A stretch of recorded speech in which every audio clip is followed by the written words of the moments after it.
Assalamualaikum Assalamualaikum. warahmatullahi wabarakatuh. Masih berkenal diri. Nama.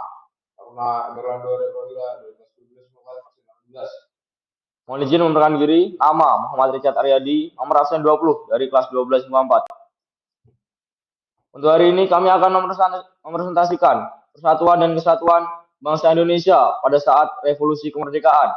Dan kesatuan dari bangsa dari masa ke masa. Memaparkan dinamika persatuan dan kesatuan dari masa ke masa yang pembahasannya difokuskan kepada kondisi politik, ketatanegaraan serta contoh gerakan-gerakan yang mendorong persatuan dan kesatuan.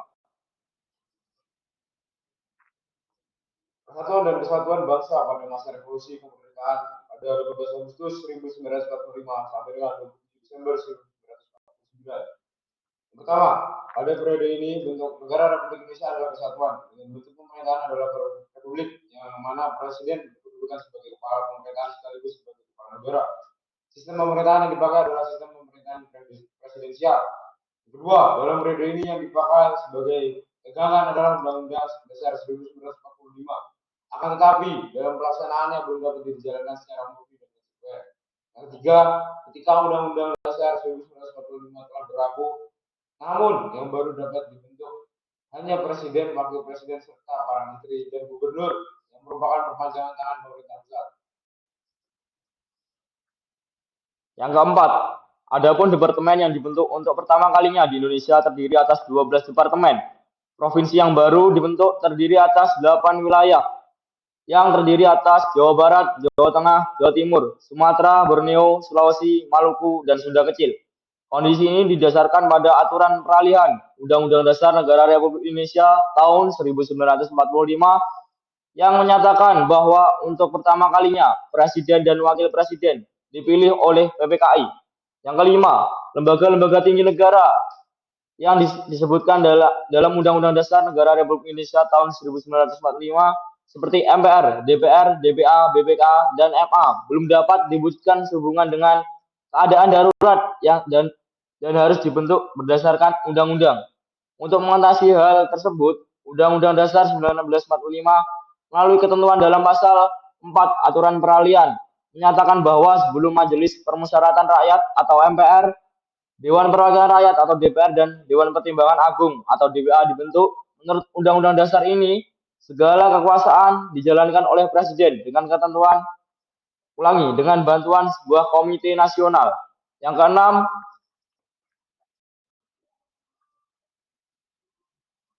Pasal 4 Aturan Peralihan Undang-Undang Dasar 1945 dijadikan dalil oleh Belanda untuk menduduki Indonesia sebagai negara diktator karena kekuasaan negara terpusat kepada presiden. Untuk melawan propaganda Belanda pada dunia internasional, maka pemerintah RI mengeluarkan 3 buah maklumat. Yang satu, Maklumat Wakil Presiden nomor 10 tanggal 16 Oktober 1945 yang menghentikan kekuasaan luar biasa Presiden sebelum masa waktunya berakhir. Seharusnya berlaku dalam 6 bulan, kemudian maklumat tersebut memberikan kekuasaan MPR dan DPR yang semula dipegang oleh Presiden kepada Komite Nasional Indonesia Pusat. Pada dasarnya, maklumat ini adalah penyimpangan terhadap ketentuan Undang-Undang Dasar 1945. Kedua, maklumat pemerintah tanggal 3 November 1945 tentang pembentukan partai politik yang sebanyak-banyaknya oleh rakyat. Hal ini sebagai akibat dari anggapan pada saat itu bahwa salah satu ciri demokrasi adalah multi partai. Maklumat tersebut juga sebagai upaya agar dunia barat menilai bahwa Indonesia adalah negara yang menganut asas demokrasi. Maklumat pemerintah tanggal 14 November 1945 yang intinya mengubah sistem pemerintahan presidensial menjadi sistem pemerintahan parlementer. Maklumat tersebut kembali menyalahi ketentuan Undang-Undang Dasar Negara Republik Indonesia tahun 1945 yang menetapkan sistem pemerintahan presidensial sebagai sistem pemerintahan Indonesia. Ketiga maklumat tersebut memberikan pengaruh yang cukup besar terhadap sistem ketatanegaraan di Indonesia. Maklumat pemerintah tanggal 14 November 1945 telah membawa perubahan total dalam sistem pemerintahan negara.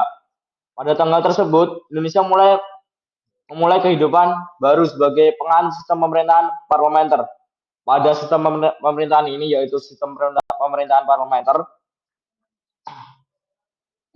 Presiden tidak lagi mempunyai rangkap jabatan. Presiden hanya sebagai kepala negara, sedangkan kepala pemerintahnya dipegang oleh Perdana Menteri. Kabinet dalam hal ini, para menteri bertanggung jawab kepada DPR, yang kekuasaannya dipegang oleh BPKNIP. Dalam sistem ini, justru membawa bangsa Indonesia ke dalam keadaan yang tidak stabil. Kabinet-kabinet parlementer yang dibentuk gampang sekali dijatuhkan dengan mosi tidak percaya dari DPR.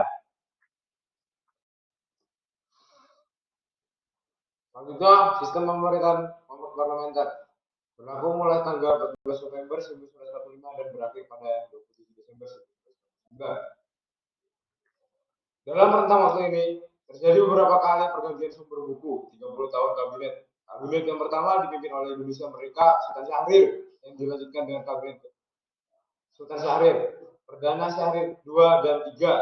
Sewaktu baru kabinet menteri pertama di Indonesia, Syahrir 3, sebagai akibat meruncingnya pertikaian antara Indonesia Belanda dengan membentuk kabinet presidensial kembali pada tahun 2007 sampai 2007. Untuk kabinet-kabinet parlementer yang dibentuk oleh Presiden Soekarno sebagai berikut.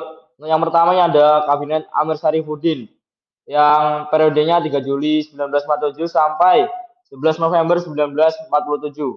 Kabinet Amir Syarifuddin II yang periodenya 11 November 1947 sampai 29 Januari 1948. Yang ketiga, Kabinet Bung Hatta pada tanggal 29 Januari 1948 sampai 4 Agustus 1949. Selanjutnya ada Kabinet Darurat Mr. Syarifuddin Prawira Negara yang dibentuk pada tanggal 19 Desember 1948 sampai 13 Juli 1949.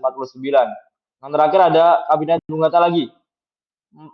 Pada Bung Hatta II pada tanggal 4 Agustus 1949 sampai 20 Desember 1949. Hasil kesepakatan KMB mengubah bentuk negara menjadi negara serikat pada tanggal 7 Desember 1949. Periode ini juga ditandai dengan munculnya gerakan-gerakan separatis dengan tujuan mendirikan negara baru yang memisahkan diri dari negara kesatuan Republik Indonesia. Adapun gerakan-gerakan tersebut diantaranya sebagai berikut. Pemberontakan PKI Madiun pada tahun 1948 yang dipimpin oleh Musso dari Madiun.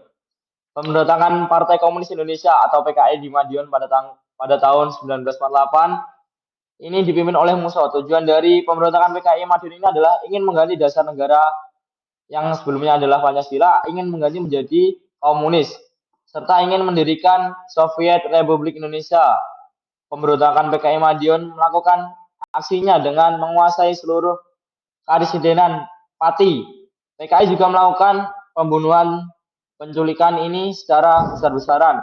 Pada tanggal 30 Desember 1948, pemberontakan PKI Madiun berhasil ditumpas oleh TNI yang dibantu oleh rakyat di bawah pimpinan Kolonel Gatot Subroto, Panglima Divisi 2 Jawa Tengah bagian timur, dan Kolonel Sungkono, Panglima Divisi Jawa Timur, mengarahkan kekuatan TNI dan polisi untuk melakukan pengejaran dan pembersihan di daerah-daerah sehingga Musso dan Amir Syarifuddin berhasil ditembak mati.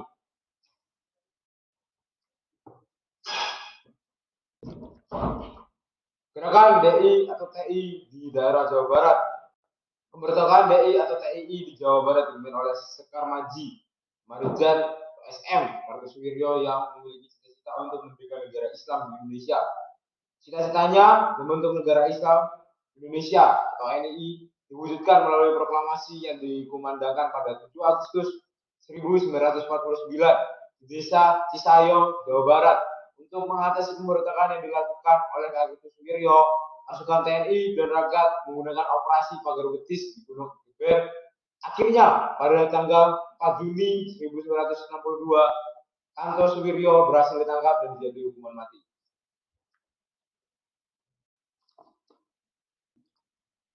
Ya, selesai.